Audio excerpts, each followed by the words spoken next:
പൃഥ്വിരാജിന്റെ ഓണചിത്രമായ ഖലീഫയിലെ അസലായവളെ എന്ന video song അവർ release ചെയ്തിട്ടുണ്ട്. കാണാം ബാ. ഇതിലെ ഫിസ ഇല്ലേ, അതായത് മാളവിക ശർമ്മയാണ് നായികയുടെ പേര്. ഇതില് ഞാൻ ഇൻസ്റ്റാഗ്രാമിൽ ഒരു വീഡിയോ ഇട്ടിട്ടുണ്ടായിരുന്നു. അതായത് നമ്മൾ ഈ പാട്ട് കേട്ടപ്പം എന്തായാലും നായിക ഫസ്റ്റ് ഹാഫിൽ അല്ലെങ്കിൽ സെക്കൻഡ് ഹാഫിൽ തീരും. കാരണം ഏറെക്കുറെ സിനിമയിലൊക്കെ അങ്ങനെയാണല്ലോ. ബട്ട് ട്വിസ്റ്റ് നടന്നത് സിനിമയിൽ നായിക തീരുന്നില്ല. അപ്പൊ ഈ പുള്ളിക്കാരി തന്നെ എന്റെ ഇൻസ്റ്റാഗ്രാമിലെ വീഡിയോയിൽ കമന്റ് ചെയ്തിട്ടുണ്ടായിരുന്നു, ആ ഒരു വീഡിയോക്ക് ഫിസ ഈസ് അലയോ എന്ന് പറഞ്ഞു. അപ്പൊ ഞാൻ അതിന് റിപ്ലൈയും കൊടുത്തിട്ടുണ്ടായിരുന്നു. അപ്പൊ അത് എനിക്കൊരു ഭയങ്കര ഹാപ്പി മൊമെന്റ് ആയിരുന്നു. പുള്ളിക്കാരി തന്നെ, ആ മാളവിക ശർമ്മ തന്നെ ആ ഇൻസ്റ്റാഗ്രാമിൽ എനിക്ക് ആ ഒരു വീഡിയോന് താഴെ കമന്റ് ചെയ്തിട്ടുണ്ടായിരുന്നു, ഫിസ ഈസ് അലൈവ് എന്ന് പറഞ്ഞൊരു ചിരിക്കണ എമോജിയും ഞാനും അപ്പോൾ ഒരു കമന്റും കൊടുത്ത് ചിരിക്കണ ഇമോജി ഇട്ട് കൊടുത്തിട്ടുണ്ടായിരുന്നു. അതൊരു ഹാപ്പി മൊമെന്റ് ആയിരുന്നു. അല്ല, ശ്രീറാമിന്റെ വോയിസ് ഇതിൽ സൂപ്പറാണ്. പിന്നെ പൃഥ്വിരാജിന്റെ ലുക്ക് പിന്നെ പറയേ വേണ്ട. ഇവർ തമ്മിലുള്ള ആ ഒരു കോംബോ സീൻസും നന്നായിട്ട് തന്നെ ഉണ്ടായിരുന്നു. ഇതില് ഞാൻ പറഞ്ഞില്ലേ, ഇവർ തമ്മിലുള്ള ഒരു കോമ്പിനേഷൻ സീൻസ് ഒക്കെ നന്നായിട്ടുണ്ടായിരുന്നു. അപ്പൊ ഈ പൃഥ്വിരാജിന്റെ ഉമ്മയുടെ ഉപ്പയ്ക്ക് ലാസ്റ്റ് വിഷയം എന്ന് പറയുന്നത് പൃഥ്വിരാജിന്റെ കല്യാണമാണ്. അതായത് ഈ ഒരു പാർട്ടി തന്നെ ഞാൻ മുമ്പേ പറഞ്ഞു, ആ ഒരു പാർട്ടി തന്നെ ആയിരിക്കും എല്ലാം, കല്യാണവും അതും ഇതും എല്ലാം ആ ഒരു പാർട്ടി തന്നെ ആയിരിക്കും. അതുപോലെ തന്നെയാണ്. and ഈ പാട്ടിന്റെ പ്ലേസ്മെന്റ് നന്നായിട്ട് തന്നെ ഉണ്ടായിരുന്നു. അതായത് ഫസ്റ്റ് ഹാഫിൽ തന്നെ ഒരു 3-4 പാട്ടോളം തീരും. ആ ഒരു മദറ സോങ് ആദ്യ തുടക്കത്തിൽ ഇൻട്രോയിൽ തന്നെ വരും, സിനിമയുടെ ഇൻട്രോയിൽ. ആൻഡ് ഇത് കഴിഞ്ഞ അസലായവളെ വരും, പിന്നെ കിസേറിയാതെ ആ ഒരു ബാച്ചിൽ തന്നെ വരും. അങ്ങനെ എല്ലാ പാട്ടുകളും ഫസ്റ്റ് ഹാഫിൽ തന്നെ ഏകദേശം എല്ലാ പാട്ടുകളും ഉണ്ടാവും. അല്ല, ആ ഒരു സ്ഥലത്തിലുള്ള ആ ഒരു ഷോപ്പിന്റെ ആ കുറച്ച് സീനുകളും കാര്യങ്ങളൊക്കെ പടത്തിൽ കാണിക്കുക, അത് നന്നായിട്ടുണ്ടായിരുന്നു. A Vaishakh film written by Jinu V Abraham, produced by Jinu V Abraham.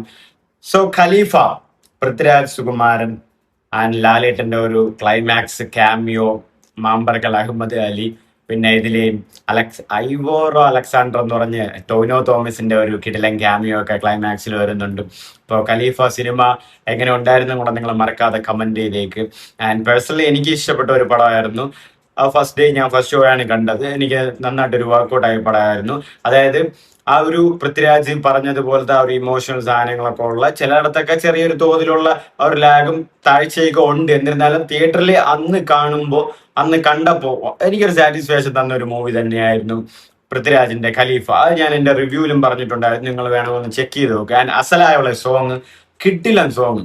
അതായത് ജെയ്ക്സ് ബിജോയുടെ ഈ ഒരു റീസെന്റ് ഇറങ്ങിയതില് ഒരു നല്ല റൊമാൻറ്റിക് പാട്ട് അസലായുള്ള സോങ്. ഈ പാട്ടിൽ ആസ് യൂഷ്വൽ ഈ സിനിമയിലുള്ള പോലെ തന്നെ, അതായത് മുസ്ലിം ബാക്ക്ഗ്രൗണ്ടിൽ അതേ ലിറിക്സും കാര്യങ്ങളൊക്കെയാണ്, മ്യൂസിക്കും അതേപോലെ തന്നെ, വീഡിയോ ബാക്ക്ഗ്രൗണ്ടും അതൊക്കെ തന്നെയാണ്. ശ്രീറാം സൂപ്പർ ആയിട്ട് പാടിയിട്ടുണ്ട്, അതിൽ വേറെ സംശയമൊന്നുമില്ല.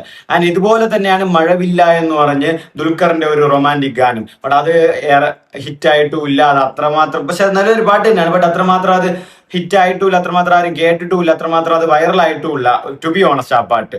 അപ്പൊ ഇതൊരു കമ്പാരിസൺ ആയിട്ട് പറഞ്ഞതല്ല, കാരണം ഈ ഒരു റീസെന്റ് ജെയ്ക്സ് ബിജു ഇറങ്ങിയ റൊമാൻറ്റിക് പാട്ടുകളെ കുറിച്ച് ഇങ്ങനെ ഞാൻ പറഞ്ഞതേ ഉള്ളൂ. ആൻഡ് ഇതിൽ ഇവർ തമ്മിലുള്ള ഒരു കോമ്പിനേഷൻ സീൻസ് ആവട്ടെ, പൃഥ്വിയുടെ ലുക്ക് ആവട്ടെ, ഫിസിക് ആവട്ടെ, ആൻഡ് മാളവിക ശർമ്മയുടെ ലുക്ക് ആവട്ടെ, നന്നായിട്ട് തന്നെ ഉണ്ടായിരുന്നു.